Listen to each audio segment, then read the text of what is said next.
போடுறது சீத்தாப்பழம், குளுக்கோஸ் வாழைப்பழம் இது ஜூஸு. அதுக்கு வந்து குங்குமப்பூ கொஞ்சம், இது வந்து பால் பவுடரு, இது வந்து சுகர் வந்து அங்கே இதில் கிளப் மகேந்திராவில் டெய்லி வைப்பாங்க. நாங்கள் அத்தனை சுகர் குடிக்கல, அதனால அந்த பேக்கெட்டு. இது வந்து சாப்பரில் போட்டு இப்போ எடுத்துருக்கேன் பாருங்க. சீத்தாப்பழ பல்பும் இதுவும். இதை முதல்ல வாழைப்பழத்தை சாப்பரில் ஓட்டி எடுத்துக்கணும், அப்புறம் சீத்தாப்பழத்தை ஓட்டி எடுத்துக்கணும். ஏன்னா வாழைப்பழம் அப்படியே ஓட்டினோம்னா மிக்சியில், எங்கள் மிக்சி வந்து சாதா மிக்சி, அதனால் கொஞ்சம் அரைய லேட் ஆகும்.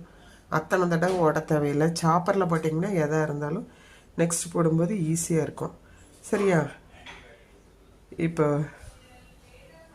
இதுதான் ஜூஸ்க்கான ஐட்டம்ஸ். இப்போ நான் இதுக்கு சுடு தண்ணி ஊற்றுறேன் ஊற வைக்கிறதுக்கு குங்குமப்பூவுக்கு. ஏன்னா என்கிட்ட பால் ரொம்ப காய்ச்சி ஆடையோடு இருக்குது, அதனால் இப்படி ஊற வச்சோம்னா கொஞ்சம் சீக்கிரம் இதாகும். எப்போவுமே குங்குமப்பூ அந்த கலர் அதுலேயும் வரும். ஃப்ளேவருக்கு வந்து ஏலக்காய் மட்டும்தான் சேர்த்த போகிறேன். அதை உங்கள்கிட்ட சொல்லிடுறேன். ஏலக்காய் இதில் எடுத்து வைக்கல, 2 ஏலக்காய் போடுறேன். ஓகே, வாங்க நான் பண்ணிவிட்டு காமிக்கிறேன்.